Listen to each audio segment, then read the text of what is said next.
السلام علیکم دوستو، میں ہوں حسنین علی اور آپ دیکھ رہے ہیں حسنین ٹی وی۔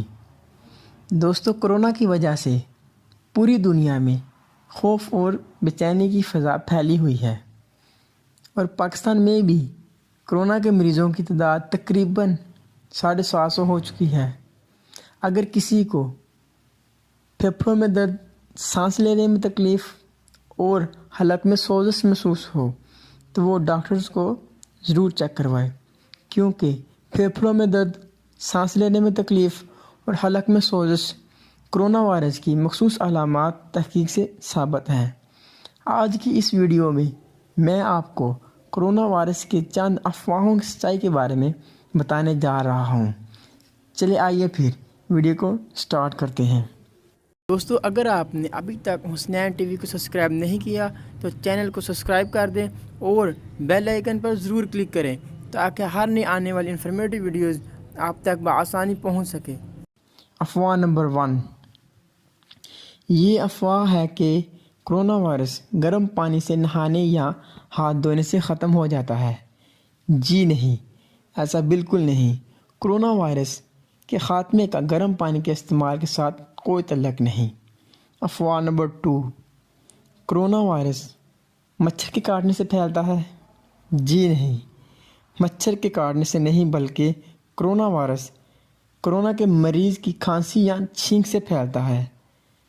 افواہ نمبر 3، یہ افواہ ہے کہ پیاز، ادرک، لہسن کے استعمال سے کرونا کا علاج ممکن ہے۔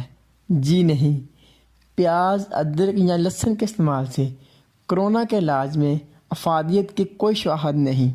کرونا کے متشبہ افراد کا طبی معائنہ بہت ضروری ہے۔ افواہ نمبر 4، یہ بھی افواہ ہے کہ کرونا کا لا علاج مرض ہے۔ جی نہیں، کرونا کے مریض کا علامات کے مطابق ہاسپٹل میں علاج ممکن ہے، تاہم خود علاجی کے لیے کسی دوائی کی سفارش نہیں کی جاتی۔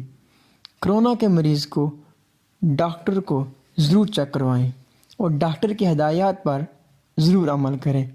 افواہ نمبر 5، یہ افواہ ہے کہ کرونا کی وبا معیشت کو نقصان پہنچانے کا ڈھونگ رچا ہوا ہے۔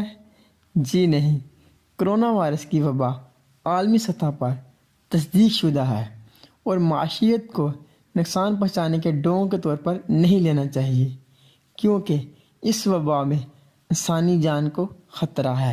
افواہ نمبر 6، کرونا وائرس کیا حرام جانوں کے کھانے سے پھیلتا ہے؟ جی نہیں، کرونا وائرس کی ابتدا کس جانور سے ہوئی، اس کے بارے میں مکمل معلومات دستیاب نہیں۔ موجودہ حالات میں یہ حقیقت ہے کہ کرونا وائرس ایک مریض سے دوسرے مریضوں میں منتقل ہو رہا ہے۔ افواہ نمبر 7، لوگ کہتے ہیں کہ زندگی، موت اور صحت، بیماری سب کچھ اللہ تعالیٰ کی مرضی ہے، کرونا وائرس کچھ نہیں۔ بے شک اللہ تعالیٰ کی حاکمیت برحق ہے۔ زندگی، موت، صحت، بیماری اللہ تعالیٰ ہی کی طرف سے ہے، مگر انسان کو اللہ تعالیٰ نے شعور دیا ہے۔ انسان کو اللہ تعالیٰ نے اشرف المخلوقات بنایا ہے تاکہ وہ اپنے عزیز و اقارب، ہمسایوں اور قوم کی صحت کے حوالے سے کردار ادا کر سکے اور اپنے عزیز و پیاروں کی جان کو محفوظ رکھ سکے۔ نبی پاک صلی اللہ علیہ وآلہ وسلم کی حدیث ہے، جس نے ایک شخص کو بچایا گویا اس نے پوری انسانیت کو بچایا۔ اس کے حوالے سے بھی ہمیں کرونا وائرس کے پھیلاؤ سے آگاہی اور اس سے بچاؤ کے لیے تدبیر کرنا بہت ضروری ہے۔ اس کی ایک چھوٹی سی مثال میں آپ کو دیتا ہوں۔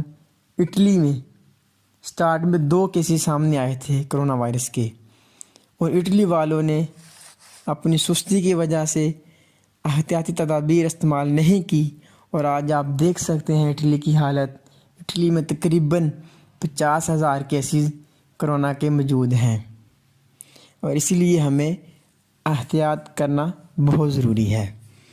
اور آخر میں اتنا ہی کہوں گا، دوستو اپنی نمازوں کی پابندی کرو، اللہ کی طرف رجوع کرو اور اللہ سے اپنے گناہوں اس وبا کے خاتمے کی دعا کرو۔